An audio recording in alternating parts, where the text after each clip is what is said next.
আপনার সাথে জিন আছে কিনা বুঝবেন কিভাবে? আপনাদেরকে আজকে কয়েকটা কথা বলি। যদি এই ধরনের সিমটম, এই আলামতগুলো আপনার ভেতরে থাকে, জানবেন যে আপনার সাথে জিনের প্রভাব বা ইফেক্ট আছে। যদি এই আলামতগুলো না থাকে, প্লিজ কেউ মনে করবেন না যে আপনার ভিতরে জিন আছে। এটা ওয়াসওয়াসা, মারাত্মক ওয়াসওয়াসা, আপনার ঘুম, খাওয়া সবকিছু নষ্ট করে ফেলবে। আপনার সাথে জিন আছে কিনা বুঝবেন কিভাবে? বা আপনার উপরে এই ধরনের কোনো প্রভাব আছে কিনা বোঝার কয়েকটা আলামত আছে। জাগ্রত অবস্থায় কয়েকটা লক্ষণ আপনাদেরকে বলি।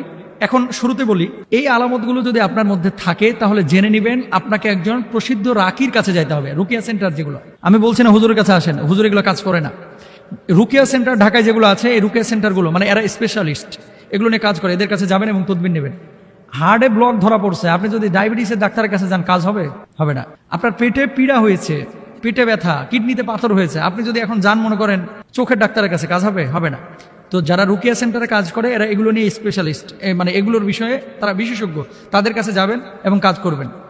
আমরা যেটা করি আমল দিয়ে দিই আর কি। যাই হোক, এখন আপনাদেরকে বলি যে জাগ্রত অবস্থায় যদি এই সমস্ত লক্ষণ পান, জানবেন যে আপনার কাছে বদজিন আছে। এক নাম্বার, কিছু মানুষের কোনো কারণ ছাড়াই মাথা ব্যথা, ঘুম ঠিক আছে, খাওয়া ঠিক আছে, কোনো টেনশন নাই, তারপরেও সারাক্ষণ মাথাটা জিমায় আর চিনচিন করে মাথা ব্যথা করে।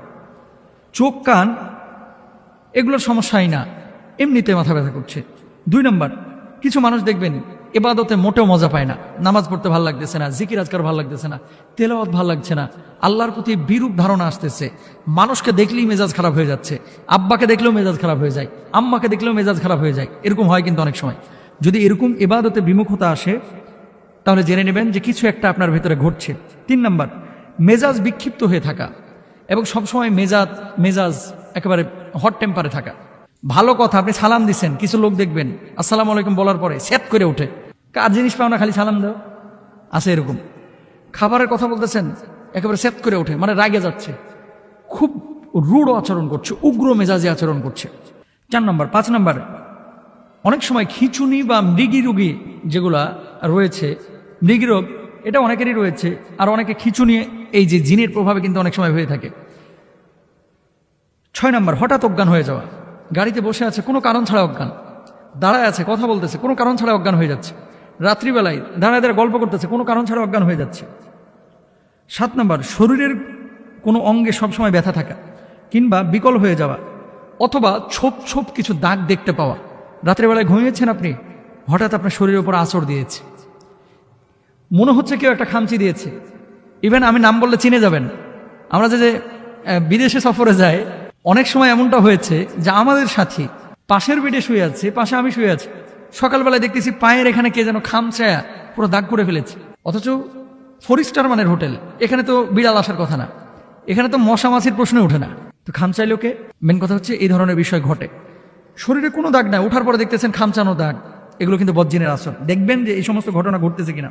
তারপরে হ্যালুসিনেশন হওয়া, জাগ্রত অবস্থায় অনেক কিছু দেখা বা শোনা বা অন্যরা দেখছে না। রাস্তা দিয়ে চলতেছেন, সবাই দেখতেছে সামনে বাম দিকে যাইতে হবে, পেছনে মানুষ দেখতেছে, সাইডের মানুষ দেখতেছে, আর আপনি দেখতেছেন ডান দিকে কোনো রাস্তা নাই। এরকম ঘটে যায়। যদি এরকম হয় যে একজন মানুষ সামনে একটা জিনিস দেখতেছে সুস্পষ্টভাবে আর আপনি দেখতে পাচ্ছেন না, জানবেন যে খারাপ কিছু ঘটতেছে। জিনের আসর যদি কারো উপরে থাকে জাগ্রত অবস্থায়, এই মানুষটার আচরণ কি হবে? হাই হাই খাই খাই আচরণ হবে। 32 কেজি মিষ্টি চাইবে, গরুর গোস্ত চাইবে 6 কেজি। আমি রাজশাহীতে দেখেছিলাম জিনের তদবির করতেছে কবিরাজের সামনে জিন বলতেছে যে আমারে এখন টাঙ্গাইল থেকে 8 কেজি ওজনের মিষ্টি এনে দিবি, নাহলে আমি সরতাম না। কথা বুঝতে পেরেছেন? 8 কেজি ওজনের মিষ্টি চাইতেছে। 8 কেজি ওজনের মিষ্টি খাওয়া সম্ভব না। তো যাই হোক, অনেকক্ষণ তার সাথে কথা বলার পরে কবিরাজ বলল যে আপনি 4 কেজি এনে দেন। বিশ্বাস করেন, এক ব্যক্তি দাঁড়ায়া ওখানে বসে 4 কেজি খাইতে পারে নাই, 3 কেজি খাওয়ার পর বলে যে এটা রাইখা দে, পরে খাবো। তার মানে কি? এটা মানুষের স্বাভাবিক আচরণ না, অস্বাভাবিক আচরণ। এই সমস্ত যদি সিমটম দেখেন, একটু পরামর্শ করবেন, রুকিয়া সেন্টারে যাবেন ইনশাআল্লাহ তাআলা। আরেকটা বিষয় আপনাদেরকে বলি, তাহলে এই সমস্ত জিনিসগুলো যদি আপনারা পান তাহলে জেনে নেবেন জাগ্রত অবস্থায় যদি এরকম কোনো ঘটনা ঘটে, জেনে নেবেন সে মানুষটি জিন দ্বারা আক্রান্ত হচ্ছে, তাহলে রুকিয়া সেন্টারে যাবেন। আর ঘুমন্ত অবস্থায় কিছু বিষয় আছে, এগুলো অন্য দিন আমরা বলবো ইনশাআল্লাহ। কারণ আন্নাউমু কাল মাউত, ঘুম হচ্ছে মৃত্যুর মতো।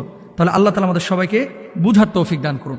ঘুমন্ত অবস্থায় যে লক্ষণগুলো, ঘুমন্ত অবস্থায় যে লক্ষণগুলো বলেই দিই। এমন কিছু অবস্থা রয়েছে যে অবস্থাগুলো ঘুমন্ত অবস্থায় যদি হয় তাহলে জানবেন যে জিনের আসর আছে।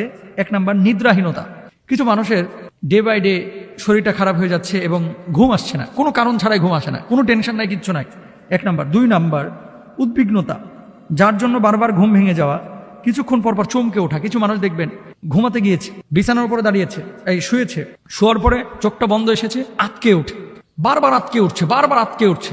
খারাপ লক্ষণ। হয় ডাক্তারের শরণাপন্ন হন অথবা আমরা রুকিয়া সেন্টারে যান। 3 নাম্বার, বোবায় ধরা। বোবা যখন ধরে তখন তো মাশাআল্লাহ ডাকছেন, পাশের ভাইরে কিলায় উঠাইতে পারতেছেন না, অথচ আপনি কিলাচ্ছেন না, কিন্তু মনে হচ্ছে আপনি কিলাচ্ছেন, ধাক্কাচ্ছেন, মারে ডাকতেছেন, বউরে ডাকতেছেন, কেউ সাড়া দিচ্ছে না, বোবা জিন ধরে। এই বোবা ধরার পেছনে মূল কারণ হচ্ছে অপবিত্রতা আর নামাজ কালাম ঠিক মতো না পড়া। আর যেই বিছানায় খান ওই বিছানায় আপনার পোলায় মুতে, ওই বিছানায় আবার ঘুমান, পরিষ্কারও করে না অনেকে ঠিক মতো, মাইন্ড করেন না। অপবিত্র বিছানা যত বেশি হবে সেই বিছানায় বোবা জিন তত বেশি আসবে, আল্লাহ বুঝদান করুন। এরপরে ঘুমের মধ্যে কিছু লোক দেখবেন প্রায় কথা বলে, চিৎকার করে ওঠে, এগুলো ভালো লক্ষণ না, জিনে ইফেক্টের লক্ষণ। ঘুমন্ত অবস্থায় কিছু মানুষ ফাল দিয়ে উঠে হাঁটাহাঁটি শুরু করে, ওইটা দাও, ওইটা দাও, ওইটা দাও, এরকম বলে দেখবেন। তারপরে প্রায়শই স্বপ্নে কোনো প্রাণীকে আক্রমণ করতে বা ধাওয়া করতে দেখা, যেমন একটা কুকুর দৌড়াচ্ছে আপনার পেছন পেছন, আপনাকে ধাওয়াচ্ছে, অথবা একটা সাপ আপনাকে ধাওয়াচ্ছে, দৌড় দিচ্ছেন কিন্তু সাপ আপনার চেয়ে বেশি জোরে দৌড়াচ্ছে। এই সমস্ত জিনিস, স্বপ্নে নিজেকেও কোনো উঁচু জায়গা থেকে পড়ে যেতে দেখা। বিকালবেলায় উঠছিলেন গোলাপ ফুল পারতে 6 তলা বিল্ডিং এর ছাদের উপরে, গোলাপ ফুল তো ছিঁড়তেই পারেন নাই, দেখা যাচ্ছে কি আপনি ছাদের থেকে পড়তেছেন পড়তেছেন পড়তেছেন, কেউ ধরেন, পড়া শেষ হয় না, 1.5 ঘন্টা হয়ে গেছে। এরকম হয় কিন্তু। বিমানে উঠতেছেন, বিমান থেকে নিচে পড়তেছেন, আকাশ থেকে কি যেন ফেলে দিচ্ছে, এরকম হয়। কোনো গোরস্থান বা পরিত্যক্ত স্থান অথবা কোনো মরুভূমির সড়কে হাঁটাচলা করতে দেখা। শুয়ে আছেন আপনি ঘরে, অথচ দেখতেছেন নিজে কবরস্থানের পাশে হাঁটাহাঁটি করতেছেন। তারপরে বিশেষ আকৃতির মানুষ দেখা, যেমন অনেক লম্বা, খুবই খাটো, খুব কালো কুচকুচি ইত্যাদি। এমন মানুষ দেখতেছেন যে মানুষটার মাথা আসমানে আর পা হচ্ছে জমিনে। খারাপ লক্ষণ। আমি আবারও বলি, একটা লক্ষণ পাইলেই অস্থির হওয়ার কিছু নাই। যদি এরকম হয় যে একটা লক্ষণ পেয়েছেন, আপনি এই যে শরীরটার বন্ধ করার 1 নম্বর উপায় হচ্ছে আয়াতুল কুরসি পড়ে হাতের তালুতে ফু দিয়ে শরীরটারে মুছে দিবেন 5 ওয়াক্ত নামাজের পরে।